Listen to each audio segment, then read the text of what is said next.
Joining us on the podcast here today, a man whose team is through to the Sweet 16 for just the third time in program history. Of course, we all know him best as LSU women's tennis head coach Taylor Fogleman. Coach, welcome to the show. It is good to see you today. Congratulations, of course, to you and the Tigers. I'll start by saying I love the Tiger photo in the background. Certainly an exciting backdrop for today's show, but how are you doing today? How's the team feeling? Yeah, no, we're good, Alex. Thanks for having me, man. Yeah, we took a day off on I guess Sunday and kind of got right back to it yesterday and grind out a little bit more tennis today, and then yeah, looking forward to the trip up to Columbus tomorrow. Yeah, certainly a match we are all looking forward to as well. One of the best matches of the round of 16 weekend. And, again, before I get to that, just surface level. Third round of 16 in program history. That is not something to just be skipped over. And, for your program, first time since 2000. I like to think 5-year-old me could have done a podcast at that point, but just for perspective of where I was the last time this occurred, just talk me through to accomplish something like this so early in your tenure, what it means for you and for your program. Yeah, I mean, I think not really anything so much for me. I think it's an interesting balance with our group, Alex, because there's a lot of things that they've done that either haven't been done, to your point, in a couple of decades or first ever. Um, and that deserves to be commended and appreciated and celebrated. At the same point, I'm trying to find or walk that tightrope, whatever the English would be, to um, just keep them grounded about what actually can happen, even after some of that stuff. It's like, you set a record. Well, records are meant to be broken. There's no reason why this group can't, I think, take a few more steps to create some firsts, in program history. Yeah, no, obviously on the way to doing that, fresh off of the 4-1 victory over USC in the round of 32. And, when you've had everyone available, which has been a big caveat for you all, certainly Mm-hmm. this season, but when you guys Yeah. have had everyone available, doubles has been something you've had a lot of success in here this year. How comfortable do you feel with that doubles point, noting what Cadence and Kayla I think are now 11-3 overall at the Mm-hmm. top spot, and just I know you played around with your 2 and 3 pairings all season long, but to grab a doubles point against that USC team, how confident are you in that point? How difficult is it to find your best doubles this season given the lack of continuity at times in the lineup? Yeah, it's a fair question. I mean, I think obviously the two Canadian ladies have a lot of experience on and off the court together. So I think even without necessarily them getting a lot of practice time because of some of the schedules that we've had to put together, I think their energy and their synergy with one another is great. And then the back half, 2 and 3 for us. We thought we had it figured out. In the indoors, it looked also pretty good. But I think we've navigated a few injuries, just like I'm sure everybody has. And so we feel really confident in the two pairings we have there at the moment, right? Anita and Keena, before Keena unfortunately got hurt last year. We're playing number one. I think we're really close to beating who would it have been? The good players from Pepperdine, Savannah Brodus and Janice Chin, and then Tilwith and Kenna are a really formidable group. So we got to do the little things well, but when the little things are done well, it's pretty good. Yeah, no, it's certainly again 23-7 speaks for itself, and I want to ask you about all of your players at some point here in this podcast, but to be able to have your team tested the way they were by an SEC season that I cannot remember in the time that we have had this show, and just every weekend, whether it's the Texas A&M pairing, whether it's a Georgia pairing, Coach Ojeda was talking about, man, let me tell you, a Missouri trip was not easy here in 2025. How did that season help callus this group up all year long? And looking back on it, are you still supportive of the decision to play every team in the SEC calendar this year? Yeah, yeah. No, I mean, I think it's if you're not calloused up by the time you're done with it, I don't know what planet you're living on. But yeah, no, I think this year, I mean, I tried to equate it with some people I've spoken to in a weird way of probably like men's basketball in the SEC this year for women's tennis. I mean, it's just it's a joke how many elite teams we have that go like honestly like 10, 12, 14 deep.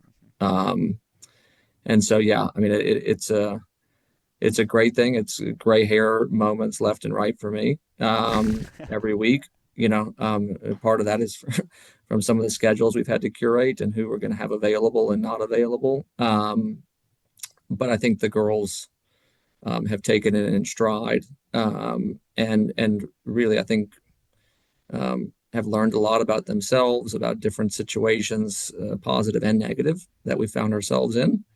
And I think if you can come out of that and still in working order, then you're pretty primed. Just like I think a lot of the SEC schools that are still left in the tournament that think that they have a very good shot at going fairly deep. Yeah. No, my favorite stat: Tennessee, 10 in the country, 7 in the SEC tournament seedings, Yeah, which just speaks to how strong things were in the SEC this year. And knowing that, again, I guess how much of it was prearranged feels like the wrong word, but an understanding that bringing in players like Cadence and Kayla, they have pro aspirations and they want to continue with those aspirations throughout the course of the season. Obviously, I'd like to think, all of us like to think if we had an opportunity to play a Billie Jean King Cup, our coach would say, yeah, go do that. And you are obviously a coach who has that philosophy.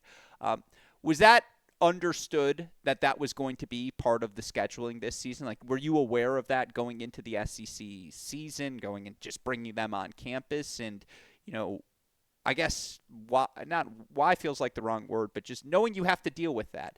Is that something you like to be asked of a recruit? How did that experience impact you here this year? yeah. No, I think it's. I think my eyes were wide open to it with both the girls. I think the schedule that we had discussed and followed through on. It wasn't anything that caught me off guard, right? I think balancing it has been, challenging, but also rewarding. And to see both those ladies actually see their rankings improve, okay, and the results um, go quite well in the professional events, but then also, I mean, their college results speak for themselves. It's really a testament to them because it's been like a logistical nightmare sometimes at times to get them in the right places and hopefully get the preparation that's needed for successful outings, whether it's in college or it's on the professional tour. But it is something that the juice is kind of worth the squeeze for me to do that. I know I speak for Chris as well and Rebecca. Um, they're great kids. They pour their heart and soul for LSU when they're out there to play, and then the idea that we have a supportive administration that's and academic support staff that is helpful in them navigating some of the professional opportunities. It's a testament to all parties. Yeah, it's so impressive what they have done. To your point, knowing that I'm going to hop on this plane, but I also lost early and I want to make it to this match, so I'm going to hop on this plane and get there and make it to the match because I want to play for my team.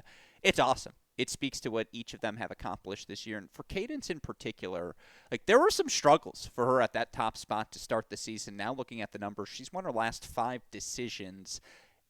Is it simply just youth taking some time to find the reins in college tennis? What do you think has clicked so well for her down the home stretch?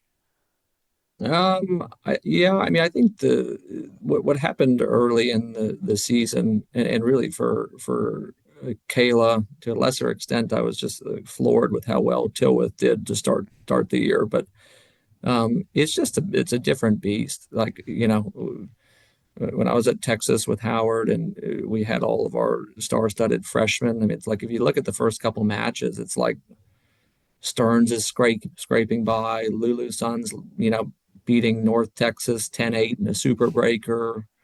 Collins is the same. And so, like to me, it's just as a freshman, you have to go through some of those trials and tribulations. Sometimes you get the results, sometimes you don't. Um, but I think, yeah, as the season's gone, the more settled both of them actually have gotten with the away contest, the home contest, dealing with fans and different structure than they're used to from a professional perspective. So, yeah, Cadence is the last little bit has really, you know, kicked it into a very, very high gear, as well as Kayla, as well as a lot of our girls, frankly. Yeah, no, the power tennis for Cadence. You're like, oh yeah, I see it. You're like, that's the ball that you need to hit to have the highest levels of success in this sport. And yeah, to your point, you've always felt like it was going to be when, not if, for her. And certainly we're seeing that down the home stretch. And for your team to have someone like Kenya, who's of course coming back from injury, right, all year long, and just at those 4, 5, and 6 positions, it feels like you guys have played around this year, trying to find rhythm and who fits where. How comfortable are you with those spots as we head towards the Sweet 16? And what have you seen from those positions? It does feel like they have also each continued to get better down the season's home stretch. Yeah, no question. I think Keena's been remarkable with what she's done to put herself in position after a terrible injury to be playing well singles and doubles for us. Anita's had a ton of success in singles and doubles throughout her 2 years here. Um, and then we have had a little bit, I guess, of a platoon, so to speak, between Kenna and Gabby for the last spot. Gabby's had to deal with quite a few injuries and stuff that's kind of kept her out here and there. And then Kenna, people may or may not know about her, but she came into school last year as a 16-year-old freshman. So um, she's about to be a junior, and she just made 18.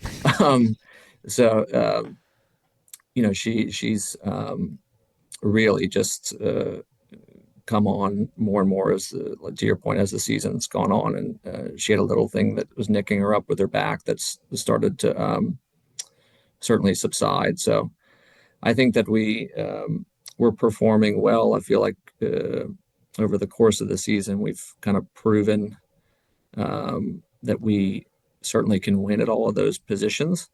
I think to take another few steps in this tournament, I think we're going to have to probably be a little bit more consistent with some of the results. But if you look at it at all of them, we played Georgia. Anita came through huge. We UCLA, Keena clinched the match for us. Kenna clinched the match for us against Tennessee. So they've all had their shining moments in singles and doubles that have fueled this team to where we're at currently. Yeah, no, it's been very impressive to see. And, I think something that people forget about your group because Brace cross more established names professionally is how young they are. Like, how many freshmen, how many sophomores are still in this lineup?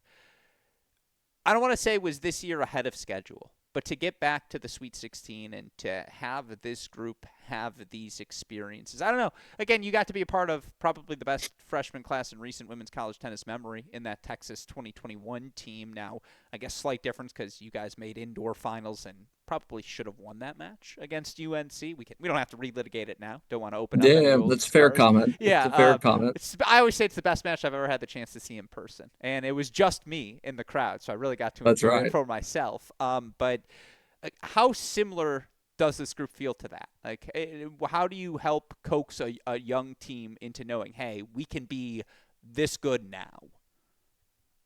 Um, yeah, it's a great question. If I had the exact answer, I probably wouldn't tell you on this podcast because I don't want to give away any secrets. I think in many ways, the way that I tend to look at um, I don't know, whether you're a freshman or whether you're, a senior, like people can kind of get caught up, and I don't think it's for bad reason about the experience factor.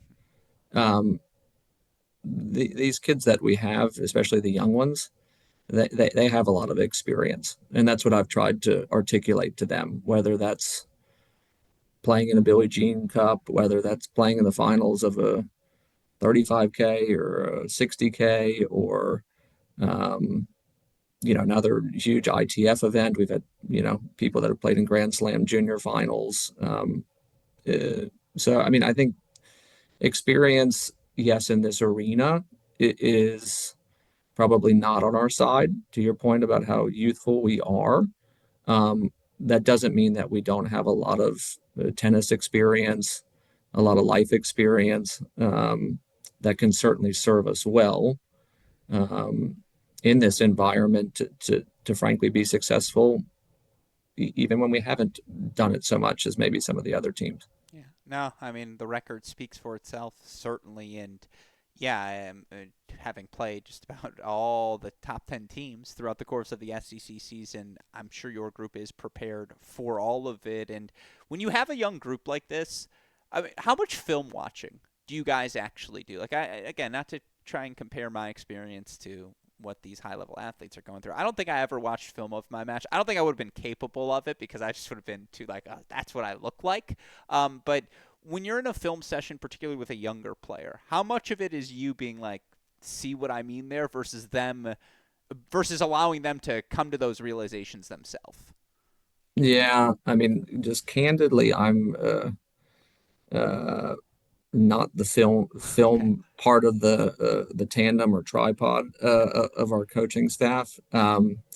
Chris is much better than that, or better than me, I should say, at that and being diligent with mulling over film and Okay. notes and stuff like scouting reports.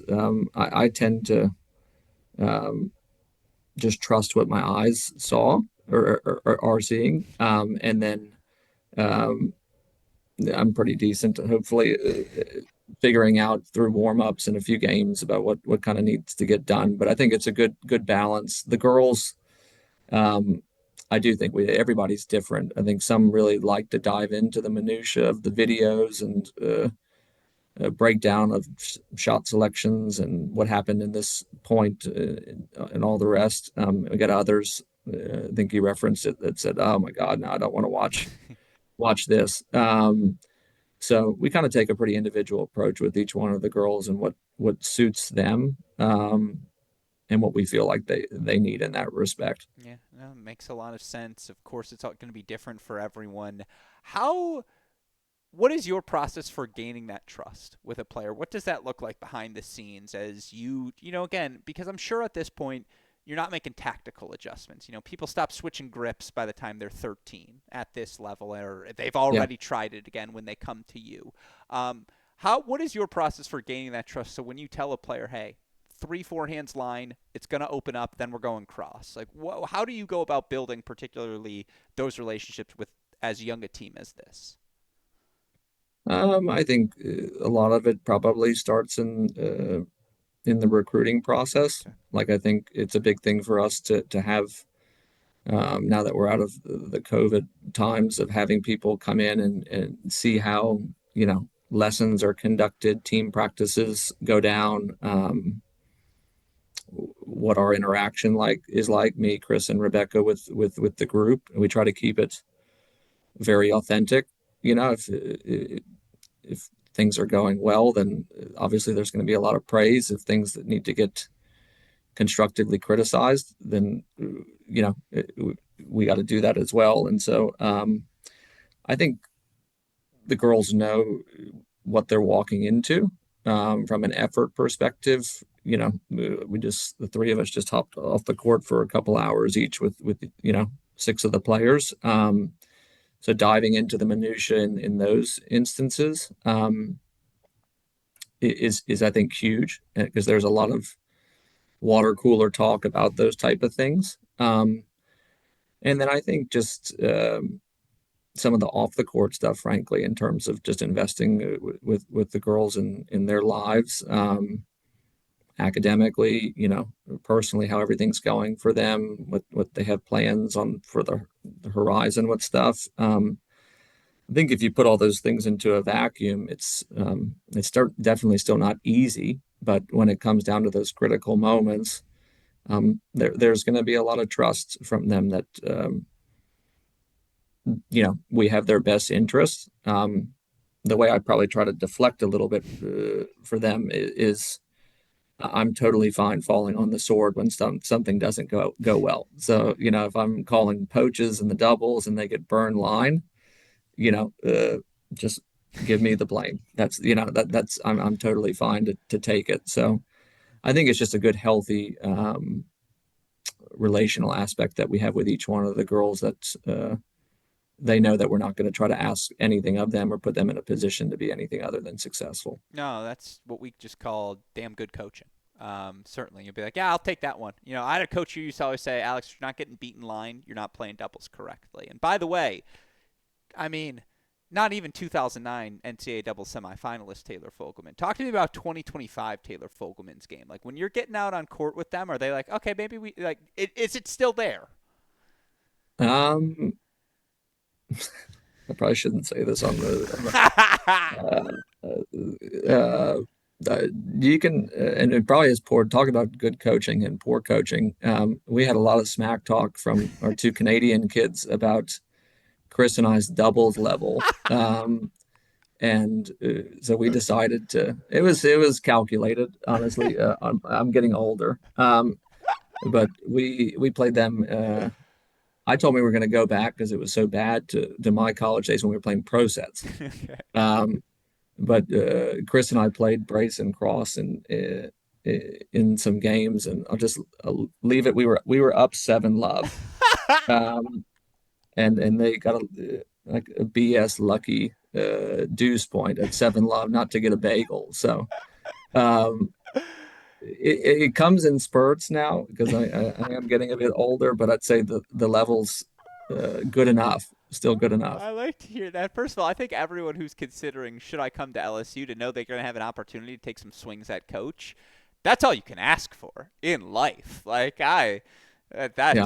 that's fun to hear, and yeah, again, that's turn the playset cameras on next time. Turn that one. That's one I'll be happy to call free of charge. But I love to hear that, and certainly with this group, just in the spirit of having time with them on the court, I want to ask this to every coach this season as we approach the Sweet 16. If you could have more time in practice to have budgeted around one thing in particular, what might you have budgeted more time for this year? Oof, man, that's a good question.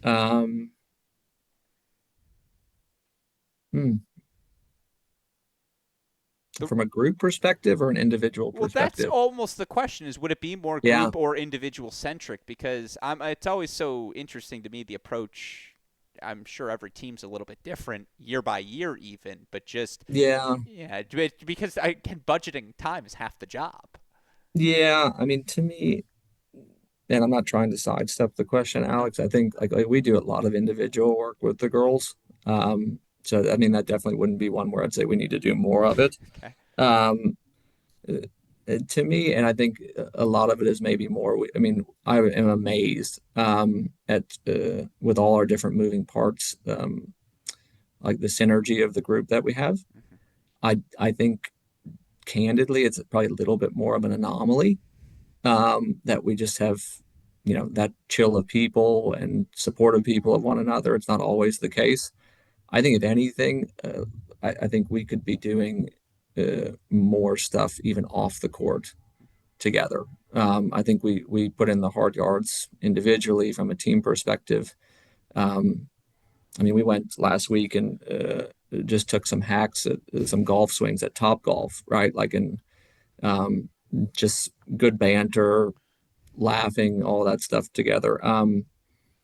I think if I had my way and I could do something differently, is we earmark a few more of those type of situations for the group. yeah. I Just a random note. I feel like Ken Erickson can play some golf. Like I feel like she stepped up there and took some swings. She definitely took some swings. She made contact. She did make contact. Who was the I tell standout you, performer?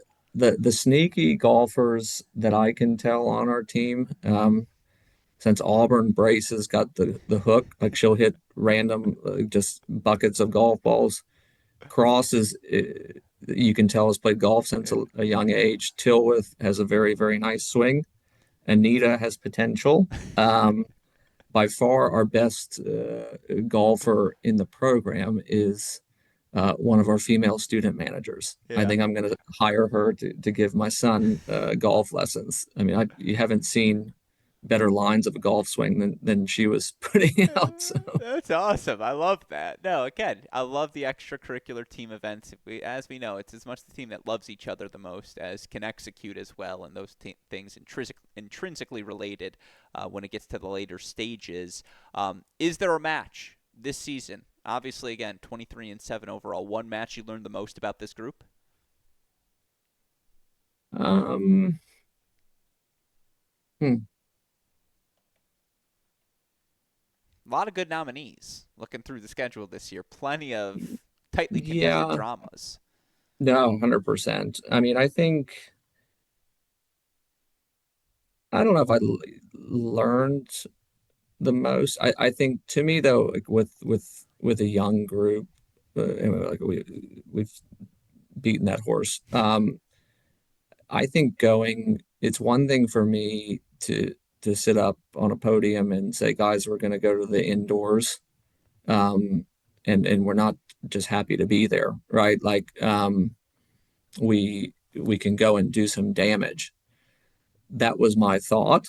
Now I didn't go and ask each one of our ladies what they think Taylor's full of it, or that but at the end of the day, even if they thought that that was the case as well, you actually have to show up and go do it.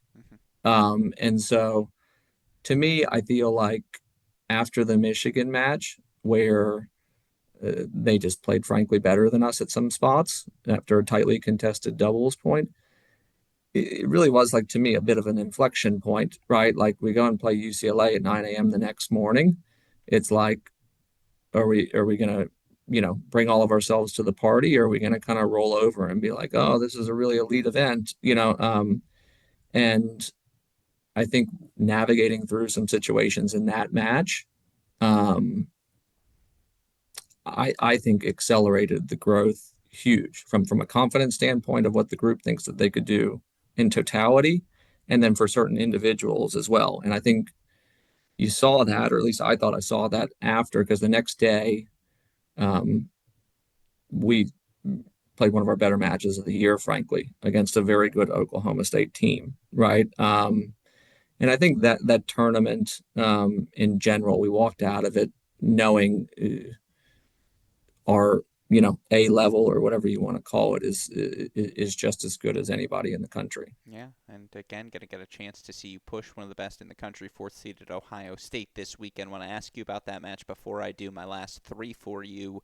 Um, just more broadly as we look at recruiting here in 2025, and I apologize to listeners who will have to hear me use this preface when I ask this question every time, but I think last summer was the peak of there's no, someone texts you and you respond, there's no way that offer is real. Like, no, that NIL number is false. No, you're making that up. That can't be true. And it felt like last summer was the wild, wild west. Obviously, a lot of changes on the horizon as it relates to college athletics more broadly. But starting with piece number one, what is your approach to the transfer portal in 2025 as it becomes more normalized, as you see tons of players hopping on there, maybe less so for discomfort, more to just know what else is out there? How do you use that as a piece of roster construction now? Um, I think you'd be naive to not obviously have a hard look um, at the portal. I mean, if we didn't have that at our disposal, Alex, I mean, after Chris and I's first year here, we had to replace 7 out of 8 scholarship players, right? Like that just, if you don't have the portal, it's just not something that's plausible. Um, and so, I think um, we certainly will look at, any person or party we feel like is interested in this cycle. or vice versa for that matter. I think the big thing with um, with all the stuff like NIL stuff and the portal and everything else, um, we need to me, Chris, our staff, and also encourage all the players that we have conversations with in the recruiting process. We want them to be at LSU because they want to be here from a developmental piece, um, with where they see their tennis going, where they see their life going, from a cultural piece of they feel like this is a place where they're happy, healthy, confident and growing. Um, the money that's getting thrown around, some of the stuff that you've heard and I've heard, um, it's crazy, but at the end of the day, it's not life changing money either, right? And if you find a place with the right coaching staff, um, that's got your best interest that feel like you can develop, right, in a business role or a tennis role for that matter, you really have the opportunity to probably make you know 10, 20, 50x of any NIL deal that you could make. We're just not football, right? So that's really our approach when it comes to incoming freshmen. That's where our approach is with transfers is that we want people that want to be here and take a lot of pride in representing LSU and our women's tennis program, and see a path for their overall development. Yeah, no, and you kind of answered my next question in your answer, but how frequently does NIL come up with recruits? I know men's side, women's side, it'll be a little different just because of the scholarships, but is it something that gets addressed pretty frequently in the conversations you're having? I think it definitely comes up. I think it's prevalent now. I don't think it's.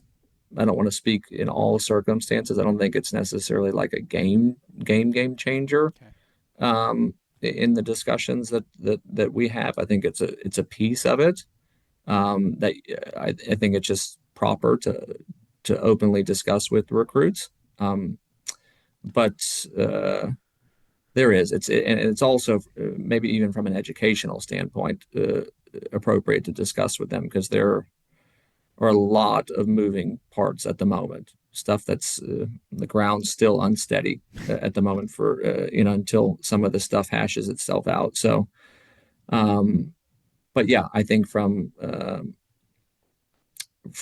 a traditional NIL piece, I mean, all of the big schools, including us, have great departments that are trying to actively help these kids with their brands and partner with the right companies and so on. So it's an appropriate thing that we've kind of just um, had to deal with and take head on with recruits. Yeah, no, makes a lot of sense. And again, something that continues to evolve as well. All right, last two questions for you. I'm going to say a lot of options here, but if one jumps out, just remember that matchup in particular. Georgia Cal, Okay. Michigan Texas, Auburn Duke, Stanford Oklahoma State, North Carolina NC State, Virginia Tennessee, or UCLA Texas A&M. If you didn't have to focus on your own match here this weekend, which of those matches would you be watching most closely? Ooh. Um, They're all pretty good. no, they are. I mean, yeah, it goes without saying they are. I'd probably give the lean towards Coach Joffe against Coach Bernstein. Yeah. Um, I think it's two great coaches, two great programs. Obviously, Texas is a place that I was at prior to this job and have an immense amount of respect for everything that Howard has done and is continuing to do. And Ronnie has been one of the best coaches over the last 2 decades of her doing it. So um, that'd probably be one. I'm going to have my hands full, different part of the Midwest, but like that would be one that I'd probably like to tune into. Yeah, you guys are what? You are Friday at 4. Yep. If it goes well, drive up. They play Saturday. You can swing through, catch both. My little double feature for Wow. Yeah. yeah for you That's the all. only nice thing I like about these super regionals is like you win or you lose. We getting the heck out of Dodge at Saturday at whatever it is, 12:30 to back to Baton Rouge. So my wife likes that. Some of these pro tournaments and others, it's like, when are you coming home? Well, I don't know. Like I can definitively say we're coming back on Saturday. I like to um, hear that. No, I'm yeah. glad to hear it. And you mentioned that super regional. Is there anything about the NCAA selection process you would change? um, to me, probably. Um, I think, and I know everybody is very budget conscious at the moment, and rightfully so. To me, I don't love like the precise regionalization within reason sometimes. It was just like a shoe in, to me, and this is me just not even looking at everything, but like the shoe in that Baylor was going to go to Texas, Yeah. right? Or Georgia Tech was going to go to Georgia. Um, it's like, guys, these guys in these programs see each other enough, right? Whether it was in the Big 12 days or um, Georgia and Georgia Tech, I think have a long-standing, home and home relationship with matches and stuff like that. I think we're in an interesting part of the country where, like, we're not very close to a lot of people, so we get shipped out to Stanford last year, and USC comes to us because of there's nobody else all that close. I would like to see a little bit more um, parity in matchups. I think if a Georgia Tech went to Austin or a Baylor went to Georgia, like those are not traditional matches that are scheduled. Um, to me, I think the regionalization piece. I think if we found the right thing to do with it, could provide for some more interesting, not non-usual matchups. Yeah, I very much agree. I've seen North Carolina, South Carolina play enough. That's Right. yeah, things like that. So, very well said. My last question for you, obviously the big one, Sweet 16, coming up for you all this weekend, and certainly again, number 4, Ohio State. That resume speaks for itself. It sounds like you've got other coaches watching the film, but I'm curious as you approach what you view as their biggest strength, and ultimately what it's going to take for the Tigers to continue to advance. I mean, to me, I think just on a surface level, they really don't have very many weak positions at all in singles or in doubles. I think, and that's probably going to be the case with most of the teams as you continue on in this tournament. They've won a lot everywhere, or else they wouldn't be be where they are. But yeah, I mean, I think they lost the doubles point by the look of it to Notre Dame, and then you turn around and they won all 6 first sets, right? Or the knock sometimes with the Midwest teams. Now they can only like if we just catch them outdoors, then it's like, well, yeah, well, they just won the Big Ten in Ojai. There's no indoor courts around there. So I think their level of consistency across the board, um, to me, has been a huge strength of theirs. And then obviously they have great coaches as well, Melissa and Adam, and Arena. I think it is,